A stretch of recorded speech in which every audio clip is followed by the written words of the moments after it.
All right, so you know why you're here, right? You're tuning in because you really want to get a handle on what's happening with the economy. Yeah, all the ups and downs. Exactly. Yeah. Especially with the stock market kind of going haywire recently. It's been a roller coaster.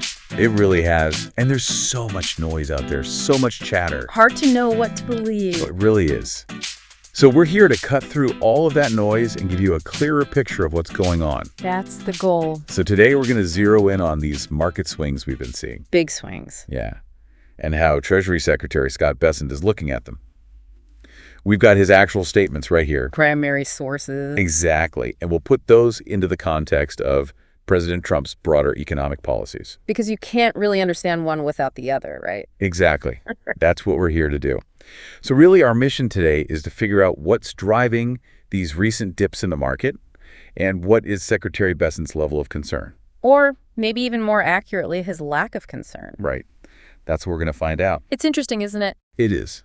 And then we also need to connect this to the bigger economic picture. The macro view. Yeah.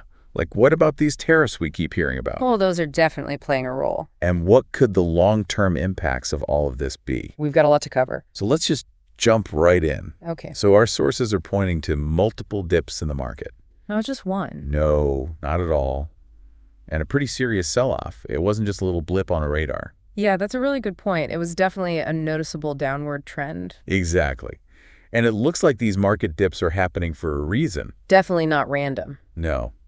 They seem to be tied to President Trump's tariff threats. Oh, yeah, those are a big deal. I mean, we're talking potential tariffs on goods from Canada, Mexico. Key trading partners. Huge trading partners. The European Union as well. Right. And on top of that, we already have tariffs on aluminum and steel in effect. That's right. So this isn't just talk to. These tariffs are already having a real impact. And it's worth pointing out that this level of market volatility is significant. Very significant. Because this is actually the first true market correction we've seen since 2023. That's a pretty long time. It is. So it makes sense that people are watching this really closely.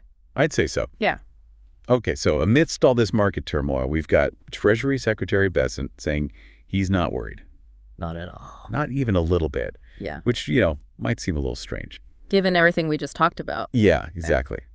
But it sounds like his perspective comes from his long history in investing. Decades of experience. 35 years, to be exact. Wow, he's seen it all. He really has.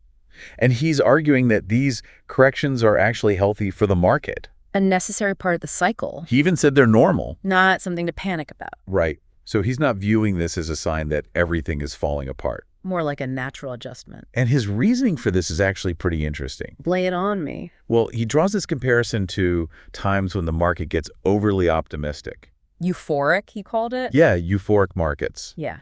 And he's suggesting that those can actually lead to financial crises down the road. So he's almost saying that these dips are a way to prevent a bigger bubble from forming. Exactly. He specifically pointed to the 2006-2008 period as an example. Makes you think. It does. So if Secretary Bessent isn't losing sleep over these short-term market dips... Which it seems like he's not. Right. What does he think is actually important for the market's long-term health? That's the million-dollar question. Well, according to our sources, he's really backing a few key pieces of President Trump's economic agenda. The cornerstones of the plan. Exactly. He specifically calls out good tax policy. Lower taxes, more growth. Deregulation. Cutting red tape. And achieving energy security. Energy independence. Right. He really believes that these are the things that will drive long-term market success. Fundamentals. Exactly.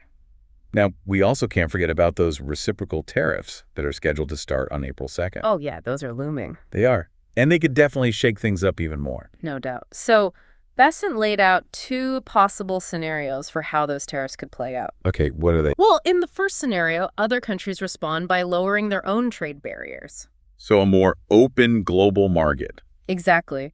And that would lead to more U.S. exports. Which is good for American businesses. Absolutely. And Bessent calls this fairer trade.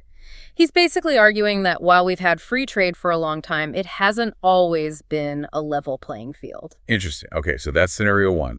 What about the second possibility? So the other possibility is that those other countries don't budge. They don't lower their tariffs. And what happens then? Well, in that case, Bessent says the U.S. will just collect a lot of revenue from the tariffs it's imposing. So either way, he's saying the U.S. economy benefits. Either through increased trade or direct revenue. Okay, so he's painting a pretty optimistic picture. He is. But it's important to remember that all of this market volatility has made people nervous. Understandably so. Right. Our sources are saying that these stock market swings have sparked fears of bigger economic problems down the road. Yeah, people are worried about a recession. And it's interesting because while Bessent is super confident about the stock market itself, he doesn't rule out a recession entirely. Which, that's a pretty big deal for someone in his position to say. It is. He immediately pointed to things like the COVID pandemic as examples of how unpredictable events can throw a wrench in the economy. Yeah, you can't always plan for everything. Exactly. He's basically saying that their policies aren't foolproof. Right. And he also brought up this idea of weaning the country off of massive government spending. He's a big believer in fiscal responsibility. It sounds like it. Yeah. He's saying that's key to long-term economic stability. Makes sense. It does. And it actually reminds me of some of the things President Trump said earlier on. About potential economic pain. Yeah. He actually admitted that his policies could lead to some economic pain and disturbance. He was pretty upfront about that. He was. He called it a period of transition and even said there might be a little disturbance. He used that phrase specifically. He did. And he said the country would be okay with that. Basically saying it's worth it for the long-term gains. Exactly.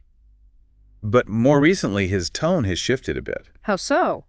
Well, when he was asked directly about a recession, he said he didn't see it at all. So much more optimistic. Way more optimistic. He's been talking about how great the economy is doing and how the stock market is going to bounce back. Interesting shift. It is. It could be that he's actually reevaluating the risks. Or maybe it's just a strategic move to project more confidence during a time when the market is so uncertain. Yeah, that's possible. And speaking of uncertainty, let's talk about what the analysts are saying. They're a little less gung-ho. They are. Our sources say that analysts believe a clear message from the administration about being willing to adjust policy could really help calm the markets. So they're saying some flexibility might be good? Exactly. They're basically saying that investors need some reassurance. That the administration is paying attention and willing to adapt? Right. But the big question is whether President Trump will actually change his stance on tariffs. Because that's been a cornerstone of his economic policy. It really has. And he's been so adamant about them being necessary to protect American businesses. So a reversal on that would be a major shift. It would. Now, here's something else that's interesting. The data shows that the federal deficit actually increased in February. Oh, wow. So it went up. It did, which seems kind of at odds with Secretary Bessent's focus on cutting government spending. Yeah, that does seem like a disconnect. It does.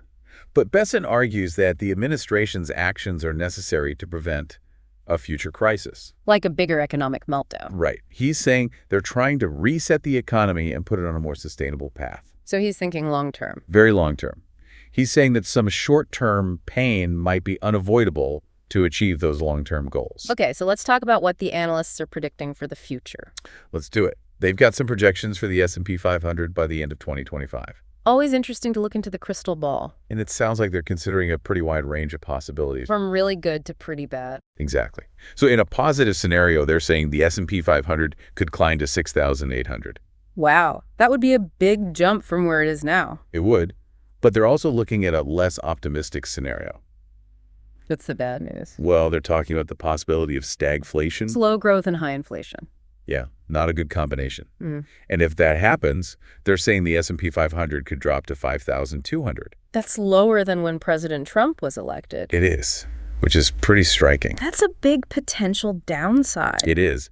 And the analysts even said that if the market falls below 5,700 without any policy changes from Washington, that would be a bad sign. They think it would mean that the administration is prioritizing their broader policy agenda over market stability. They called it radical change. They did, which, could mean some pretty disruptive policies. Interesting. So it sounds like they're watching that 5,700 mark very closely. Very closely. Okay, and just one last thing to touch on. Our sources mentioned something about cuts to the IRS workforce. Yeah, following that federal workforce reduction. Exactly. And Bessent actually addressed that. He said a lot of probationary employees could have been let go. That's a lot of people. It is. But he said some of them were kept on because they were considered essential to the IRS's mission. So some cuts, but not as many as there could have been. And get this, some federal judges actually ordered the temporary reinstatement of some of the workers who were fired. Oh, wow. So it's getting kind of complicated. It is. There are definitely some legal challenges happening around these workforce reductions. Interesting. So let's do a quick recap of everything we've covered. Sounds good. We've got a stock market that's been taking a hit, Some pretty big dips. and those dips seem to be connected to the ongoing tariff threats. Makes sense. But we've got Treasury Secretary Bessent saying he's not worried. He's calling these dips healthy corrections. And saying they're good for the market in the long run. And he's pointing to the administration's policies on taxes, deregulation, and energy as the things that will ultimately lead to success. The foundation for a strong economy. Now, he does admit that a recession is possible, but he's also emphasizing the importance of cutting government spending. Fiscal responsibility. Right? And then we've got President Trump, who at first was warning about potential economic pain, A little disturbance. but now is sounding much more optimistic about the economy. Quite a change in tone. It is. And then finally, we've got the analysts who are a little more cautious. They're not as convinced as Bessent. They're not. They're saying the administration might need to be more flexible with its policies to calm the markets. And they're worried about the possibility of stagflation. That would not be good. Not at all. So as you're listening to all of this, the big question for you is whether these stock market dips are really just a healthy correction, like Bessent says. Or a sign of bigger economic trouble ahead. And what about those reciprocal tariffs? Yeah. How are those going to play out when they go into effect in April? Lots of unknowns. So here's something for you to think about. The Trump administration has made it clear that they have some very specific long-term economic goals. They've laid out their vision. But they've also said there could be some short-term pain along the way, A little disturbance. right? So as you watch all of this unfold, what economic indicators are you going to be paying attention to? What are the signs you're going to be looking for to figure out where the economy is really headed? That's what we want you to consider. Because ultimately, you have to decide what you believe. Exactly. That's what this deep dive is all about, Yeah. giving you the information you need to make your own informed decisions. Food for thought.